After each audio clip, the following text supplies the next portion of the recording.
Hello everyone, welcome to dynamic study. तो आज हम एक बहुत ही अलग टॉपिक पे बात करने वाले हैं कि किस तरीके से ह्यूमैनिटी, आर्ट्स एंड कॉमर्स वाले स्टूडेंट्स आईआईटी में एडमिशन ले सकते हैं। तो सबसे पहले तो ये क्वेश्चन यहाँ पे अराइज होता है कि आप लोगों में से बहुत सारे ऐसे स्टूडेंट्स होंगे जो आईआईटी में पढ़ना चाहते होंगे।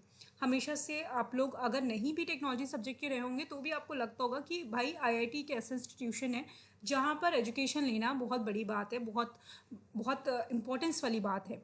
तो ये जो एक ड्रीम कह सकते हैं या ये जो इन्फ्लुएंस कह सकते हैं, आईआईटी का इन्फ्लुएंस जो हम कह सकते हैं, वो अब पॉसिबल है उन स्टूडेंट्स के लिए भी जिन्होंने अपने सब्जेक्ट्स ह्यूमैनिटी, आर्ट्स या कॉमर्स चूज़ किए थे। ऐसा क्यों किया जा रहा है, पहले तो हम ये बात कर लेते हैं। तो आपको पता है कि 2-3 सालों से हम ऐसी बातें कर रहे हैं, रिसर्च के बारे में जब हम पढ़ते हैं तो हमें ये पता चला है कि आजकल जो ट्रांस डिसिप्लिनरी रिसर्च होती है या इंटर डिसिप्लिनरी रिसर्च होती है उनकी बहुत ज़्यादा मांग बढ़ रही है। मतलब पहले ऐसा होता था कि रिसर्च, अगर आप आर्ट के साइड के स्टूडेंट हैं तो आपने एक टॉपिक आर्ट का चूज़ कर लिया है, कोई भी टॉपिक, और आप उसी फील्ड में स्टडी करते थे, उसी फील्ड में रिसर्च करते थे। बट अगर हम आज की सिनेरियो देखें, आज का जो करंट मार्केट है या फिर हम करंट सिनेरियो की बात करें, जो हमारी रिक्वायरमेंट है उस हिसाब से हम देखें तो ये जो बाउंड्रीज़ हैं सब्जेक्ट्स के बीच में, स्ट्रीम्स के बीच में, ये धीरे धीरे ख़त्म होती जा रही हैं। और इसकी वजह से कुछ ऐसे रिसर्च चाहिए है हमें जो इंटरडिसिप्लिनरी हो, जो एक स्ट्रीम से दूसरे स्ट्रीम में हो और जिनका अप्लीकेशन अलग अलग स्ट्रीम में किया जा सके, अलग अलग सब्जेक्ट्स में किया जा सके, अलग अलग फील्ड्स में किया जा सके। तो इसीलिए ह्यूमैनिटी, आर्ट और कॉमर्स को भी अब आईआईटी में पढ़ाया जाएगा। मतलब अगर आप बैचलर्स करना चाहते हैं, मास्टर्स करना चाहते हैं, तो भी आप आईआईटी में एडमिशन ले सकते हैं, बशर्ते आपका कोई भी सब्जेक्ट हो, चाहे आप ह्यूमैनिटी के स्टूडेंट हो, चाहे आप आर्ट के हो, चाहे आप कॉमर्स के हों, आप आईआईटी में एडमिशन ले सकते हैं। उसके साथ साथ अगर आप रिसर्च करना चाहते हैं तो भी आप आईआईटी में एडमिशन ले सकते हैं, चाहे आपका कोई भी सब्जेक्ट हो।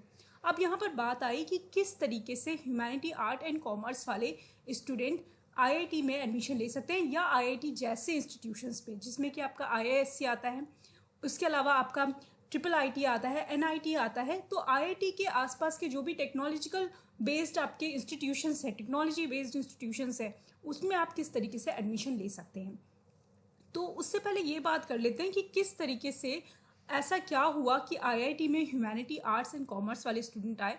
तो अगर आपको पता होगा, नेशनल एजुकेशन पॉलिसी 2020 अगर आपने पढ़ी होगी तो उसमें आपने देखा होगा कि वहाँ पर ये एक पॉलिसी बनाई गई है कि आईआईटी में अब ह्यूमैनिटी, आर्ट्स एंड कॉमर्स वाले स्टूडेंट भी एडमिशन ले सकते हैं। तो उस वक्त तो भाई एनईपी जब हमने पढ़ा, नेशनल एजुकेशन पॉलिसी पढ़ा, तो हमें सबको पता चल गया कि एडमिशन ले सकते हैं। बट अभी आपको हो सकता है ये ना पता हो कि आप इसी साल से ऐसा कर सकते हैं। मतलब अगर आप एडमिशन लेना चाहते हैं तो आपको अभी से इसकी तरफ, इस डायरेक्शन की तरफ मूव करना स्टार्ट कर देना चाहिए। अब इसका रीज़न क्या है, किस तरीके से आप एडमिशन ले सकते हैं, क्या ऐसा तरीका है जिसके थ्रू आप एडमिशन आपको लेना है, या क्या प्रोसेस है इसकी, इसके बारे में डिस्कस कर लेते हैं। तो ये एडमिशन जो है आपका, ये पॉसिबल हुआ है गेट एग्ज़ाम के थ्रू। आपको पता है कि पहले जिसको भी एमटेक करना होता था उसको गेट निकालना होता था, या गेट के स्कोर के थ्रू बहुत सारे ऐसे अपॉर्चुनिटीज़ थे जो गेट के थ्रू फुलफिल होते थे, चाहे वो आपकी रिसर्च बेस्ड हो या फिर आगे चल के जॉब की बात की जाए पीएसयूज़ में। गेट एक बहुत बड़ा, और आप कह सकते हैं कि बहुत बड़ा एग्जाम था, प्लस बहुत ही ज़्यादा इंपॉर्टेंट एग्जाम था टेक्नोलॉजी के स्टूडेंट को। अब क्या किया है गवर्नमेंट ने, अब इन्होंने गेट्स एग्ज़ाम में ही बाकी जो ह्यूमैनिटीज़, आर्ट्स एंड कॉमर्स के सब्जेक्ट है उनको भी इंट्रोड्यूस कर दिया है।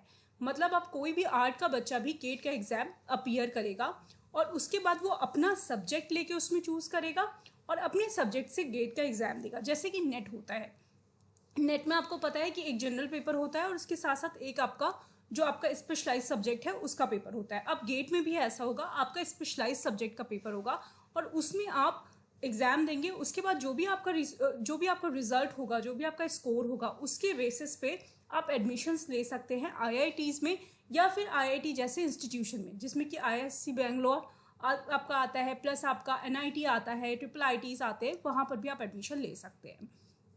अब चलिए बात कर लेते हैं गेट के एग्ज़ाम के बारे में, और गेट के एग्ज़ाम किस तरीके से ह्यूमैनिटीज़ के बच्चे दे सकते हैं इसके बारे में भी बात कर लेते हैं।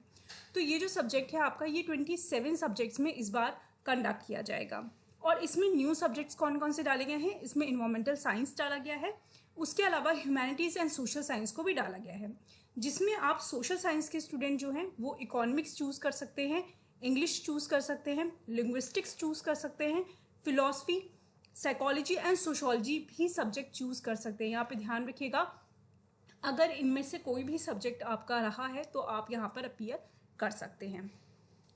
उसके साथ साथ अगर हम बात करें कि बहुत सारे लोग ये भी सोच रहे होंगे कि हमारी एज निकली जा रही है या क्या अपर एज लिमिट होती होगी गेट के लिए, क्योंकि बहुत सारे लोग आप नेट की प्रिपरेशन कर रहे हैं और ऑलरेडी बहुत सारे ऐसे लोग होंगे जो एम्प्लॉयड होंगे या वर्किंग होंगे, तो उनके लिए यहाँ पर एक गुड न्यूज़ है कि यहाँ पर कोई भी अपर एज लिमिट नहीं है। ठीक है, तो एलिजिबिलिटी क्राइटेरिया भी यहाँ पे बहुत ज़्यादा रिलैक्स किया गया है। अभी एलिजिबिलिटी क्राइटेरिया क्या है इसके बारे में जानकारी नहीं है, जब फाइनली गेट का अनाउंसमेंट होगा तो आपको वहाँ पर इसके बारे में बता दिया जाएगा। और उसके साथ साथ एक जो और इम्पॉर्टेंट फीचर है वो ये है कि जो 4th ईयर के ग्रेजुएशन स्टूडेंट्स हैं, जो अभी 4th ईयर में पढ़ रहे हैं, जिन्होंने सिर्फ 3rd ईयर कंप्लीट किया है अंडर ग्रेजुएट डिग्री का, वो भी यहाँ पर अप्लाई कर सकते हैं, क्योंकि अब जो नया आपका जो नेशनल एजुकेशन पॉलिसी है उसमें 3 इयर्स कोर्सेज भी वैलिड होंगे, वहाँ पर भी डिग्री दी जाएंगी। ठीक है, जो 4 साल के कोर्सेज होते थे वो 3 ईयर में भी कंप्लीट किया जा सकता है, तो जो 3 साल पे हैं अभी, जो जिनका चौथा साल नहीं कंप्लीट हुआ है, वो भी यहाँ पे एडमिशन ले सकते हैं। और इसके बारे में आपको क्या जानना है, आपको ये जानना ज़रूरी है कि ये जो गेट का एग्ज़ाम होगा आपका, ये MCQ बेस्ड एग्ज़ाम होगा, कंप्यूटर बेस्ड होगा, और इसमें आपको 65 क्वेश्चंस दिए जाएंगे जो कि आपके टोटल 100 मार्क्स के होंगे। 3 आवर्स का टाइम आपको दिया जाएगा और इस एग्ज़ाम में आपके 2 सेक्शंस होंगे, आपके सब्जेक्ट वाइज ये सेक्शंस डिवाइडेड होंगे।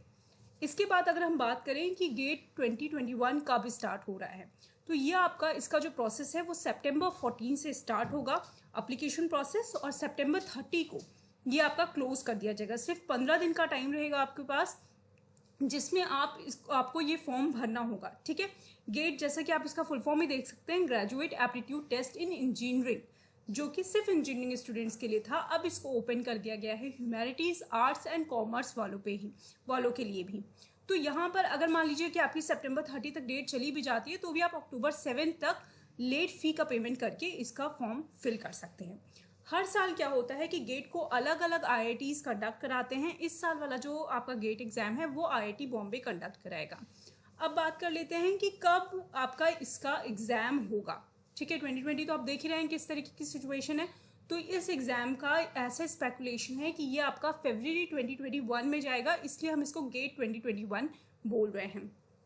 अब आप ये भी सोच रहे होंगे कि गेट पहली बार इन सब्जेक्ट्स में कर रहे हैं तो क्या सिलेबस कैसा होगा और किस लेवल पे हमें प्रिपरेशन करनी चाहिए। तो आपकी प्रिपरेशन लेवल वही रहेगी जो आप नेट के एग्ज़ाम के लिए कर रहे हैं, उसी को आप एक एम बना के चलिए कि अगर हम नेट के एग्ज़ाम के लिए प्रिपेयर कर रहे हैं तो आपके गेट का लेवल का प्रिपरेशन हो रहा है। क्योंकि अगेन अभी आपके पास मटेरियल नहीं होगा गेट के humanities, arts and commerce subject के लिए, बट आपको वही लेवल पे प्रिपरेशन करना है जो आप नेट के लिए कर रहे हैं। तो ये बहुत इंपॉर्टेंट आपके लिए इन्फॉर्मेशन थी। अगर आप ह्यूमैनिटीज़, आर्ट्स एंड कॉमर्स के स्टूडेंट हैं तो इस अपॉर्चुनिटी को मिस मत कीजिएगा। Thank you so much, keep on watching and keep on learning.